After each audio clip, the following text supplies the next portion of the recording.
General Ricardo Bisaya, Lieutenant General Eduardo Anyo, Lieutenant General Ray Leonardo Guerrero, Major General Benjamin Madrigal, Police Chief Superintendent Noel Constantino, and Rolando Felix, the officers and enlisted men of the Armed Forces of the Philippines, mga mahal kong kababayan. Now, let me explain the reason why we are here in this place today. You know, ang isang bayan has to have the fighting force, mainly really to protect the integrity of the country and to establish order, hand in hand with the police, which is more on the civilian side. The duty of a president, kagaya ko, is not really to wage war against our citizens, Filipinos, but rather, ang trabaho ko maghanap ng paraan na sana tayo na walang conflict, walang away, at wala namang namamatay ng bala na binibili rin natin para sa ating sariling tao pumatay. It pains me deeply to really do that, to sign papers, documents, to bring in more bullets and bombs just to kill Filipinos. Pero alam mo, much as you would like really to be the shining armor of peace, there are things which we have to take care of. One is that there is a violent group, the CPP, NPA, NDF, na gusto nilang kunin ang authority not by election, but by armed struggle. Alam mo, nakakaintindihan tayo dito in matters of paano yung ideology mo. Kasi kagaya ko, I'm just a son of a migrant from the Visayas dito sa Mindanao. At ako rin dumaan ng hirap. At ako naman, kami noong 1956, I could still remember even this smell of the wetland na tinayuan ng tatay ko ng bahay. He was thinking that it was really too big. And yet at that time, Davao was already titled in so many names, even before the Christians came. Kasi walang kasalanan. Nobody, because ang Bureau of Lands noon sa Manila, in the 50s, late 40s, wala naman tao dito. So binigay sa kanila, and it turned out that pag dumating yung land of promise, nagpuntahan doon, ang lahat ng lupa doon may-ari na. But of course, yung mga Espanyol, pati itong mga Amerikano, gave themselves the most of the fat of the land. Ika nga. Well, meron tayong sentimento, but it cannot translate into violence.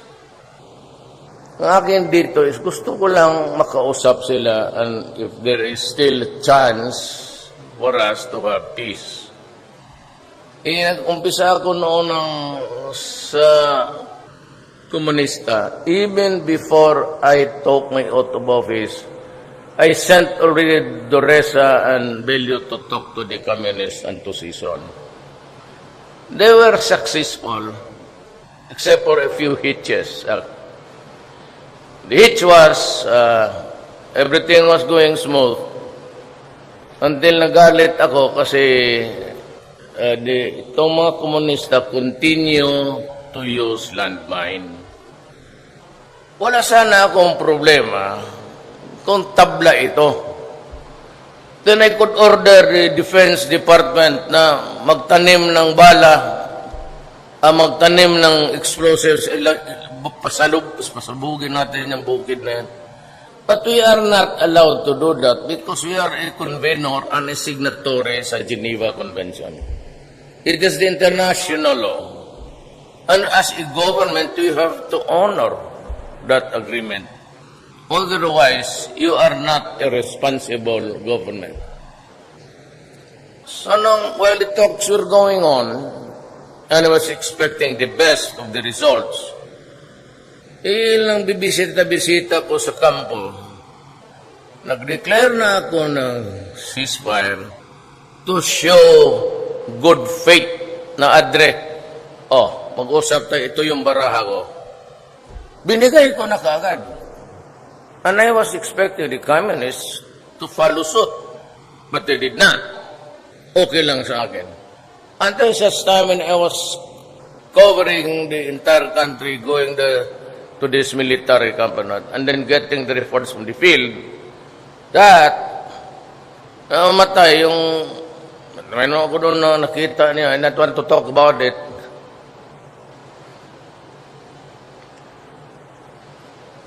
Wala naman pa, karinorte yung mata. So, tanong ako, bakit ganito? Well, sa landmine. Kaya pag-uwi ko sa Davao, the day after, or about 2 days after, when I talked to the people there inside, nakaburol yung 1, 2, 3 na sundalo. Sabi ko sa I've lifted the order, and if I hear isang putok lang na landmine na matay ang sundalo, goodbye ang peace talks. I will order the representatives of the government to come home and to tell them, forget about it. Alam mo, they could not even hang on to one barangay in the entire country. May namamatay sa atin. That natural yan eh. There's a conflict, there's a war. But itong mga komunista, masyadong high-handed kung ano. Kaya ako napunde. Kasi ayaw nga mag-declare kaagad ng ceasefire. When I lifted the ceasefire, sabi pa kagad nila, sana mag-ceasefire kami kagabi. Pati ako. Ano ako, PMT? Bubulahin mo ako ng ganon. Kaya nung nag-landmine, I said, long thereafter, sabi ko, isang putok na landmine. Wala na. So, agira tayo. We've been at war with them for 45 years. There are a generation of them na lumaki na lang, namatay na, hindi na makabalik. Kasi, pagpapakita sila sa, pang matsamingan sila, di mapatay rin sila. So, para sa akin, kayo, we are at the losing end. I have so many soldiers to provide you if you want. What? May casualties kami, but we take care of our casualties. Kayo, ano na kayo nanalo ng election? In Davao City, kung hindi sila sa ticket ko, then left, would never have won any seat. In the national, wala ni isa. In the previous generations, klaro, recto, yung mga intellectuals na leftist din ng nationalism yan. Hindi yan left. Hindi political party kasi ang pinag-uusapan dito. They won because they were bright. And the Filipinos maybe thought that we need bright people in Congress. Kaya sila, hindi makawa. Wala naman silang may taxation, sila pa nga sa extortion now eh. They thrive in Mindanao. You know why? because the pinakamalaking ano nila, taxation nila. They survive sa extortion money. So yan ang problema. Andun yung banana plantations because of the climate. There's no typhoon. The mining industry is thriving even if almost all of them have violated the law. Kaya nagwawala si Gino Lopez sa secretary ng DNR. Nandoon lahat eh. Porsentuhan lang yan. Pati yung mga gold mines yan, ang bayaran dito rin sa Maynila. Transfer of money lang yan. Hindi naman nagkukulikta yung mga tax collector doon. Ano ka lang, ito, bayad mo. Some the tax collector or the extortionist would go to them, tapos yun bayad. So yan ang istorya natin yan. Tayo, ito namang sa Moro, MIMN, just a little bit of history. Long before the Spaniards came, long before they landed in Leyte, ang Mindanao was already Islam. Nauna through Malaysia, from the Central Mindanao, Central Asia, Afghanistan, Pakistan, traveled all the way to Bailan, to Malaysia, then Indonesia, umakyat dito. Long before Magellan landed. So when they, kawawa naman yung ating mga minuno, because they were not armed with gunpowder and cannons, and for the first time, they were scared of tumputok, they surrendered. Except Lapu-Lapu, of course. He killed Magellan. Ngayon, ang hindi naintindihan kasi ng tao na baka this is just a rebellion of sorts in Mindanao.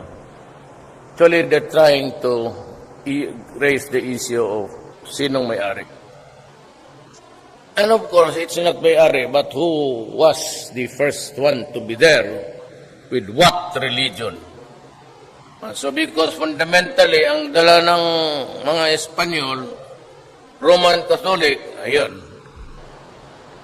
hanggang ngayon, from the Spaniards to the Americans and to us. Kita, sabi natin na we understand the plight of the Moro. We would like to address the problem. And we would also want just to share with you ang Mindanao. Huwag na ninyong palisin ang Kristiyanos because you would need a miracle there. But tayong nandyan sa gobyerno, we tried to reach out for peace. And fortunately for everybody, tayong lahat, Murad seems to be on talking terms. Japar agrees. And maybe in a few days, I'd go to Holo. If I cannot talk to Miswari because he has a warrant of his arrest, then maybe his representative, just to send the message across. Para malaman ko ang dimension. So yan ang purpose natin sa gobyerno. We want peace. Soldiers and all, including the president. But we would not allow abuse sa ating mga tao. NPA, they kept on collecting taxes. Ano ba talagang appeal ng NPA sa bukid? Believe yung mga tao doon sa prinsipyo ni Karl Marx? Do they understand Karl Marx? Talagang nag-alam nilang sila Trotsky, the history of communism.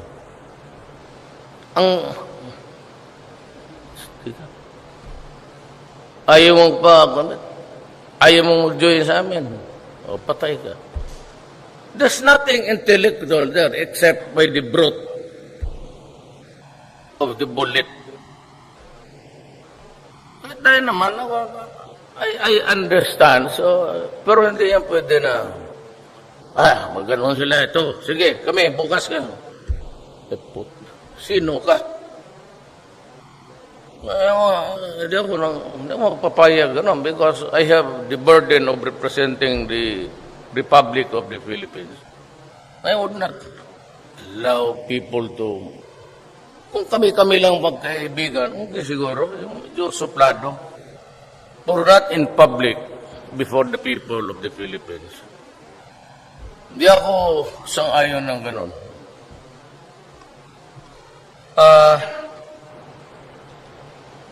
MI will just pray. MN, we keep on praying. But we will never allow an inch of territory taken from us. Yung gagwardiyan ng Republic of the Philippines and do it. Sometimes we lose, sometimes we win, sometimes we die, sometimes we celebrate victory. I just saw the firearms that you have you harvested so many firearms. Kita yung mga imported na.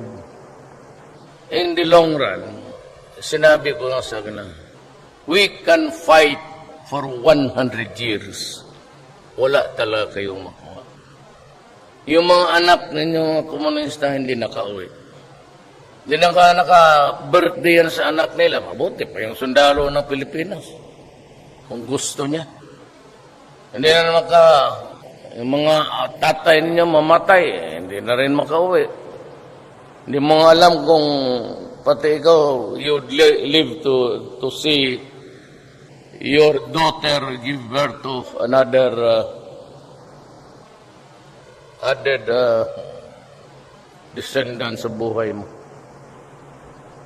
Kayo, I'm addressing myself to the camera. Medyo, hindi naman ako napipika, pero the way you band around. So, yan ang sitwasyon. Tayo, peace. Tayo, ayaw natin nag-ira. Ako, I would never relish to see one soldier die. Kung maaari lang. Kung maaari. Kaya ako go out of my way talking. But there was a limit, a parameter to that. And when we reach the boundaries and nothing happens, then there's going to be trouble. That's it. That's the equation, period. Now, I had a chance to visit the AFP Medical Center. And wag na lang yung bakit, but just my surprise is that I'm supposed to be your commander-in-chief. I have not experienced yet. These things crop up, but this could be readily addressed by the commander-in-chief. But the line seems to be blurred. Itong mga problema nito, this cannot wait yung travel ng papel. Because this can really save lives. So, wala kayo. Meron kayong MRI. It's better than CT scan, 1,000 times better than an X-ray. A hyperbaric. That is a machine like yung tangke na pinapasok yung mga divers na nauna sa kanilang bubbles. Depends. Kasi kung magano kapunahin mo talaga yung bubbles mo. Overtikan mo yan, you suffer the bends. It's a high pressure vacuum tank na ipasok ka dyan. And ang circulation mo would get better, back to normal. In the treatment of injuries, kasi ang sundalo, in the heat of battle, we might not be able to extract you from the battlefield if you're wounded immediately. So, ilang oras pa, and there's the loss of blood and gangrene. Kaya sabi ko, magbili tayo nito. Nandiyan na rin, sabi ko, bilihin natin yan. Lithotripsy. Para sa karamihan kayong mga sundalo, kidney. Either you are kulang sa tubig, sa hydration, or asin. Gawa na sudan, asin na lang. Asin o gulay. Ano? Pagwa ang tinais sa imong kontra, kauno na. Kaya ako, pagalitin mo talaga, I can open you up and eat you in public. Totoo. Sabi ng ano, but then my categorization, ano ito? The word? Categorization. Itong mga heart patients. Wala akong nakita masyadong, mag-uyab-uyab ka ng 5. Kailangan mo talaga to. Magmahal ka ng 5, kasi saan-saan yung base assign ka, yun. So I got all of this for you because I thought I needed it. Now, nandito na ito for life-saving itong mga to. Para masiguro ko na magamit to, at yung wounded talaga needs to be transported here. I have requested the Secretary of Defense to reconfigure lahat ng mga presidential planes na attached sa opisina ko. At least, gawin mo na lang ng hospital ambulances. Basta isang wounded na sundalo, pag kailangan niya itong barrel, ilipad din niya. Never mind the cost. So, meron kayong mga I think dalawang aeroplano, isang jet, isang Fokker. Hindi ko na kailangan yan. Every time maglangoy na lang ako puntang Davao. No, really. I take the commercial flights. Ang security, ano sila, okay ba niya? Kasi, buti pa nga doon sa commercial, ini-inspeksyon, tayo, diretso lang tayong pasok. Maya-maya, may pumasok doon na babae, hindi mo kilala. Sino ka, ma'am? Mabuti pa yung sapal, pati kinakap-kap pa. So, I do not have yung mga itong bakukang dyan sa, you can have it for your use. Then, let me talk about drugs. Kasi, sandali lang, pagbigyan lang ninyo ako. Sabi nila, this will create a constitutional crisis. Tama. Walang problema yan. Ganito yan. Itong nag-surrender ngayon, medyo, this might be unsettling to hear sa kanya na mga judges niya, sabit. At sabi niya, hindi ko alam kung bakit ganito. Yung ibang judges na nandyan, patay na o napailis na sa pwesto for ignorance of the law. Maybe telegraph and corruption. Bakit? I just wanted to impress upon the public na noon pa alam na namin ang negosyo ninyo. Since your name is there, leave it. And I will publish it the way it is there. Bakit ko exempt yung mga namatay? Kagaya nung nakuha na precursor sa Apayao na nilibing. Tapos sabi nung kapatid niya, 2 taon naman namatay ang kapatid ko yung nagdala nito, inilibing niya. See? So gusto ko malaman ng tao kung sino nagtanim doon. At hindi lang yung mga pulis doon. I want the Philippines to know who are the judges, who are the soldiers, who are the police generals, pati yung mga sa baba, sangkot sa droga. Pati yung patay na, correct. At saka, pag namatayan sila, hindi naman sila magtawag sa amin. You do not call the PNP headquarters na yung masabit ng anak ko o kapatid ko na naman namatay na nasagasaan o diabetes. So, why should we bother? Pag napasok yung pangalan mo dyan, it's not, personally, it's not mine. I just entered the presidency about 2 months back. It is the work overtime of the many years that they are done. Hindi mapasok yung pangalan mo dyan kung sabihin lang na politika. Because they have to be revalidated. And itong sa PDM, si General Peña, is very good. He was my RD, he was my chief of police noon, CD.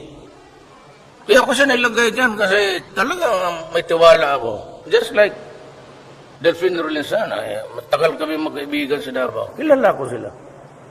I do not think that they would prepare a list with lies there. At hindi gagawa ni Isidro sa akin yan. Ngayon sabi ni, ang problema nito, tayo Pilipino kayo mga sundalo, alam niyo yan. Sabi niya, huwag mag-surrender kung walang warrant of arrest. True! Anong sinabi ko? Kayong mga huwes, mag-report kayo sa Supreme Court. Wala akong pina-aresto, Chief Justice. Sabi ko, kayong mga pulis, pag-report kay Bato, I never accused anybody except to read their names. Nasangkot sa droga. Where? What? How? When did it happen? Never. It was not an accusatorial utterance. Yeah, rather, it was in consonance with my duty as the President of the Philippines to let everybody know sino yung mga tao sa tabi-tabi mo to spare you the agony and grief of a child being raped, a child na ginasto mo, yung mga kababayan natin, napakamatay ng trabaho nandoon sa Middle East, yung lalaki sa Qatar, yung isa sa Dubai, ang babae, only to hear na yung anak nila nalulong sa droga and the wasted years of toil and sweat. Tapos yung isa na biktima. Yung isa ang lalaki nalulong, yung isang anak na rape inakyat sa bato. You know, Chief Justice, there was a slaughter going on. And mind you, you were appointed by the government there in your office as Chief Justice at the time na walang ginawa ang gobyerno. And why would you wait for a warrant of arrest? There are now 600,000, hundreds of thousands of Filipinos addicted and victim. Magiging ka ng warrant, Madam Chief Justice, you must be joking. You must be joking. Dalawa tayo abogado. Tayong lahat sa Supreme Court. Do you know how long it would take government to secure a warrant of arrest? Ako, fiscal ako noon. The shortest time that I can work on, pero na lang kung let this case be filed. But when you study the case by the thousands, by the hundreds, every day, how can you file the case immediately without being unfair also to the guy who is being accused? Pinag-aralan namin yan, Chief Justice. So, fiscal ako noon. It is not that easy to get a warrant. Pagdating sa amin, pagdating ng abogado, I would say, Fiscal, we would like a postponement because this is the first time that I've read the affidavits and the witnesses' testimony. Gano'n yan, 600. Pagdating sa korte niyan, hearing, people of the Philippines versus Rodrigo Duterte for murder. Kaya, Fiscal, sabi ng judge, Your Honor, ready. Affidavit, wala na kaming interview na. Kung anong binigay doon sa pulis, yun na yun. Tanong ako doon lang. Oh, counsel, Your Honor, we ask for a postponement, you have to study the case. Invariably, it is granted, Madam Justice. Magtanong ka na lang, abogado ka eh. Don't not tell me na hindi ka dumaan ng pagka-abogado mo. You must have practiced a bit. Pagdating yan, next hearing, Your Honor, assuming they are on bail, Your Honor, client ko may lagnat, ito yung medical certificate, kasi kanino ko niya, baski peke ko tatanggapin niya. Then the next, Your Honor, several postponements. One single case in the Republic of the Philippines for the warrant to issue is a minimum of 2 months, 3 months. Pagdating sa korte, Madam Justice, it would take forever. Pag natalo, akyat yan sa Court of Appeals. It would sit there for about 2 years. Sa inyo sa Supreme Court, tell me, what was the fastest decision that you made in criminal cases? It is not strange to us on sabihin at last published after 10 years na convict. Now you are asking for a warrant of arrest for 600,000 Filipinos. In the meantime, yung bangag, anong gawin mo? Let them stay there. What? To resume their criminal activity? To slaughter again? To rape? Ngayong isang araw, nag-chop-chop ng tao, yung mga anak. Huwag tayo magbulahan and do not force the issue. I respect your comments, but it is a, how would I call it? It's a rigmarole to me. Alam ko na alam mo eh. Huwag kami na itong isa pa.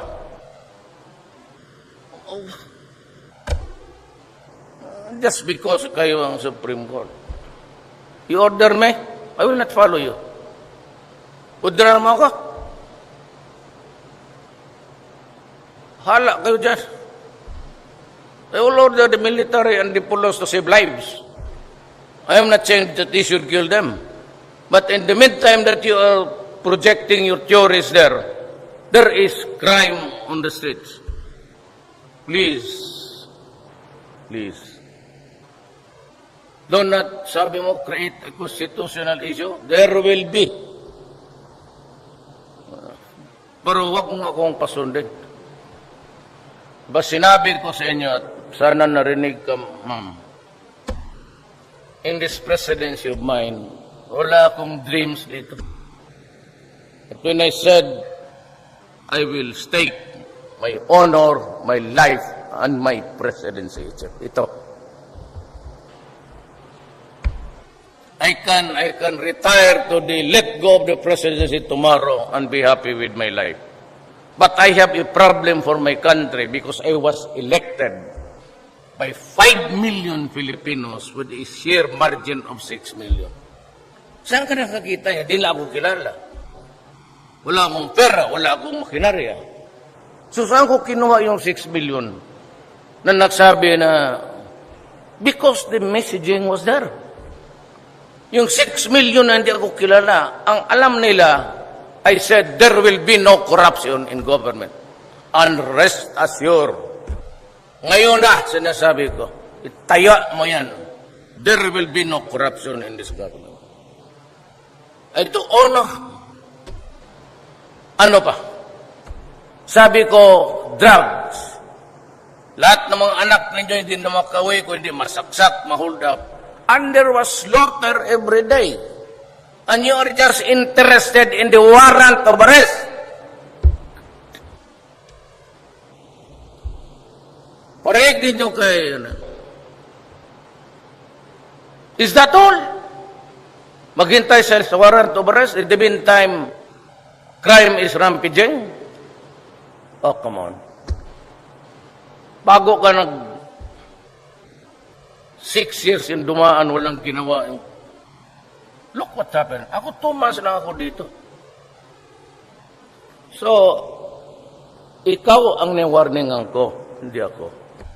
Do not create a crisis because I will order everybody in the executive department not to honor you. Gusto mong prangkahan. Nakialam kayo ng may patay. O di pa imbestigahan natin. Salvage, hindi min namin trabaho yan. Bakit ko tataliin yung tao kung gusto kong patay? Di barilin ko na lang isang beses sa ulo. Why would we waste time ng iba? You know, long before pumasok kami, nag-create na kami ng intriga. Damputin namin ito, sabi namin, yung si Lito ang nagturo sa iyo. Pagdating kay Lito, sabi namin, yung isa ang nagturo sa iyo. That is what you really want. It is a legitimate game there. We plant intrigues para magpataya niya sila. What will be the purpose of government? May pulis na sipain, you wasting your time? Barilin mo sa ulo, tapos. You know, ma'am, I've been mayor of Davao City for 23 years. I've been in conflict with a lot of criminals. The mere fact that they are into shabu, sira ang utak niya. Sira. Kaya invariably, ang paranoia, you better ask the doctor there, paranoid yan sila. May naghanap sa kanya. Ganun talaga ang asawa niya nangangaliwa. Kaya pinapatay nila yung mga asawa. Crazy. You must realize that. Kaya sila sabi na bakit classic ang pagdating ng pulis patay. Ma'am,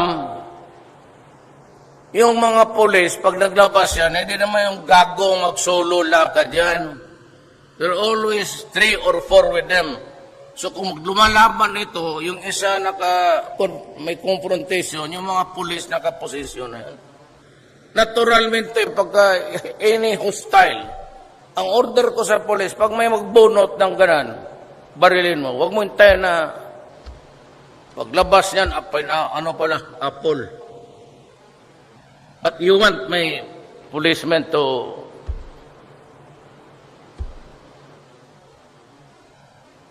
gamble with their lives?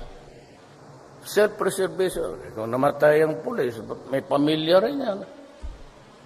Bakit? Tingnan ninyo. Yung pulis sa Magsaysay, Municipality of Magsaysay, Davao del Sur. Tapos isang police tinamaan. I don't know how many policemen will die today also in the fight against war. Do not be too, may kasi tingin nyo, police, gano'n. Ay, noon yun. Kaya pati dito, police kasali. Kung judge, so, he was not handling drug cases. Ma'am, kamali ka. Akala ko ba, you must be, to be there, you have to be seasoned. Tawag na, pare, pakitawag yung kaibigan mong judge. Hindi naman sila ganun rin na. Hindi narating yung pangalan nila. Walang person. Hindi naman kilala ng pulis yan. Kasi na, you're surprised that dumating yung... Hindi narating yung kita mo yung nasa pangalan. Yung mga pangalan, kita mo mga mayor, kita mo nakaharap sa kamera, parang talak-talak. Kita mo, pawis na, wala ka. Ngayon, bakit mo, intelligence lang yan, bakit mo basahin yan? Then, ikaw ang kingpin sa judiciary. Ako, presidente. Ako may trabaho, ikaw wala. Walang mga judges na papatrol ng daan. Walang mga sheriff ninyo na naghuli na. Yan ang mabigat na problema ko na inherit ko sa dumadaan, pati yung gobyerno nagkay sa iyo dyan sa Supreme Court. Please, huwag mo kong order. Hindi, hindi ako. Hindi ako gago.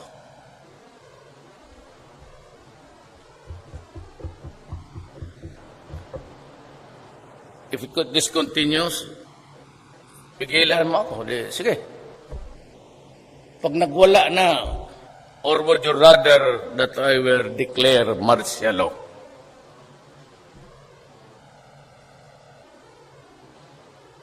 Pinapatay ang Pilipino. I grieve for the so many women raped, men killed, infants raped. Tapos ipitin mo ako. I have to clean. Siguro, ma'am, I can give you an idea. Pagka binilisan lang yung federalism at nalinis ko sa droga ang Pilipinas, I am ready to retire. Kung ma-ready yung federalism by 2 years from now,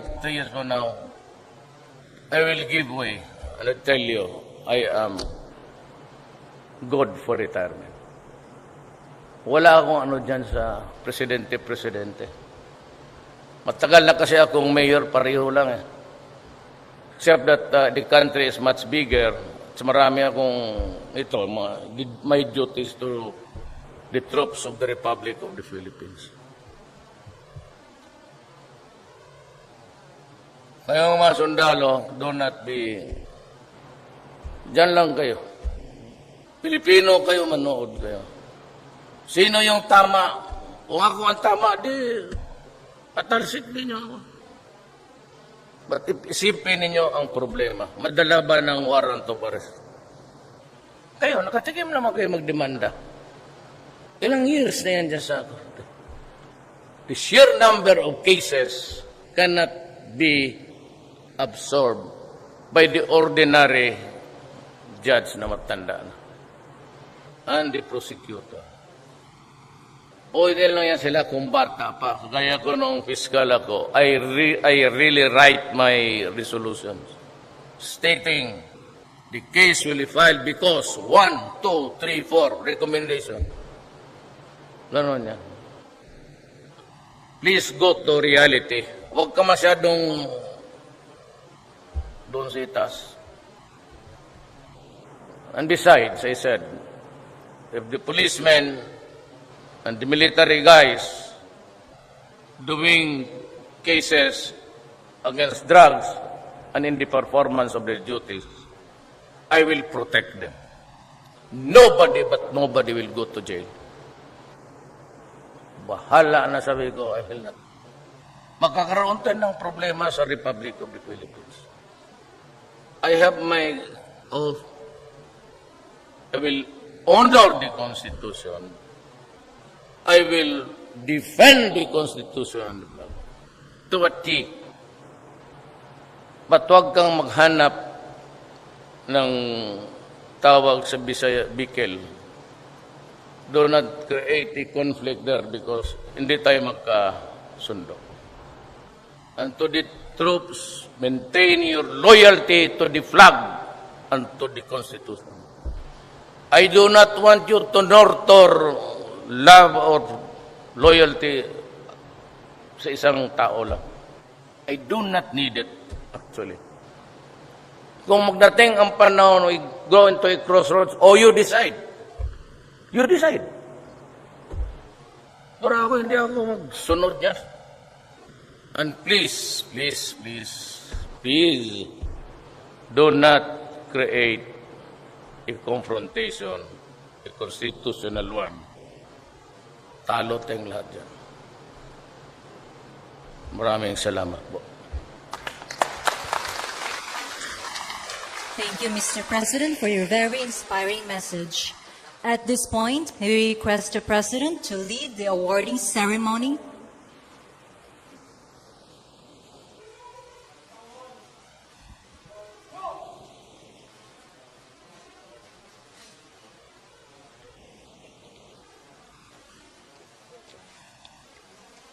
Headquarters, Eastern Mindanao Command, Armed Forces of the Philippines, Naval Station Felix Apolinario, Davao City. Pursuant to General Orders Number 198, dated 8 August 2016. The Gold Cross Medal is hereby awarded to the officers and enlisted personnel of 1st Special Forces Battalion, Special Forces Regiment Airborne, Special Operations Command, Philippine Army, for gallantry in action during an encounter with more or less 80 heavily armed members of the New People's Army at Sitio Cabangon, Barangay Lilingayon, Valencia City, Bukidnon, on 5 August 2016, which resulted to the recovery of 9 high-powered firearms, assorted magazines, rifle grenade, improvised explosive device, projector, generator, 3 handheld radios, 13 cellular phones, and other war materials. First Lieutenant Lorifel O. Hudaya, Officer Dash 143343, Infantry, Philippine Army.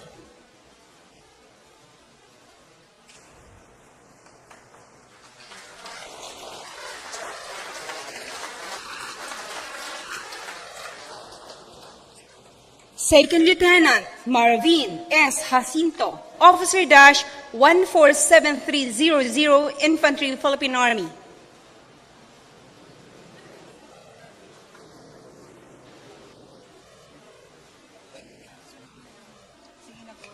Second Lieutenant Jahil P. Liuagan, Officer Dash 18279, Infantry, Philippine Army.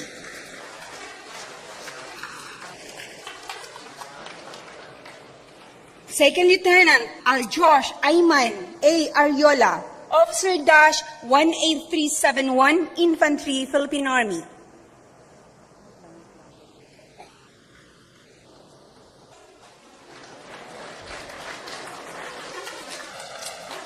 Sergeant Harold D. Nimenzo, A38220, Infantry, Philippine Army.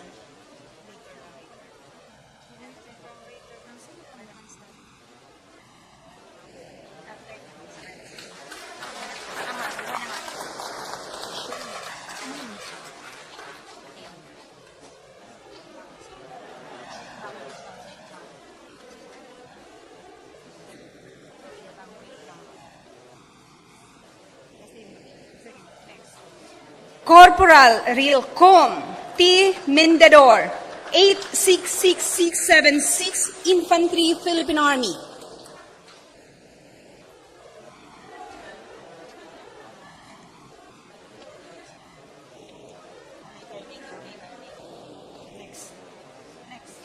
Corporal Brendo C. Espirito, 833496, Infantry, Philippine Army.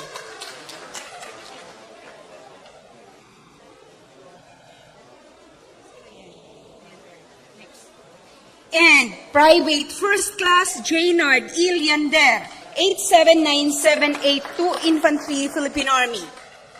By command of Lieutenant General Guerrero, Official Erwin Bernard L. Neri, Colonel GSC, Infantry, Philippine Army.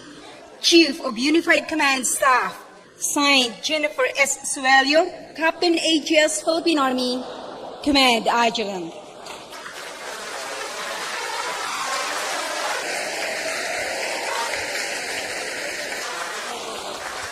At this point, may we request the President for a photo opportunity. First batch will be the unit commanders and division staff of the 4th Infantry Division.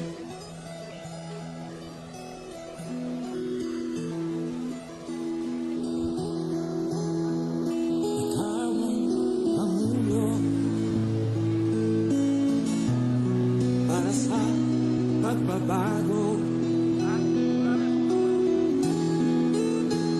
sawa na ang bayan ko sa magnanakaw na tapo.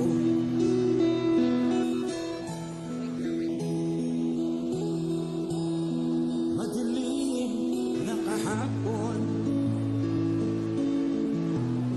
ikaw ang mag-aahon. Sa piling mo, Thank you. The next batch will be the rest of the 4 ID troops.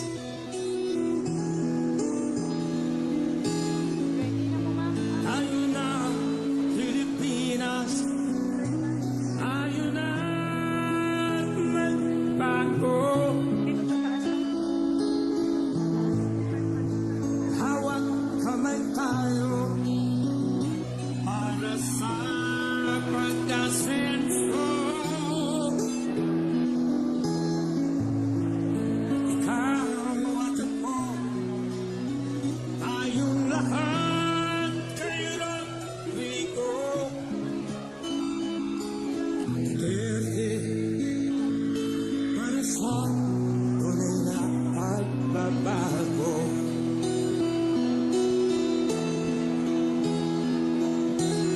Thank you.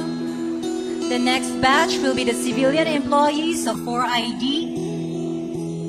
Mas lalo ang paligid. Alamak, mga krimen. Rape, droga at mga nakawan. Thank you. The last batch will be the civilian employees of 4th Infantry Division.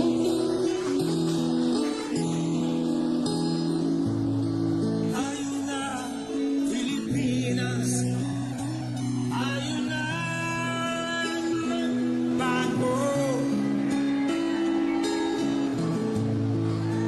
Hawak kamay tayo para sa pagkasenso. Ikaw at ako, tayong lahat kailan ligo.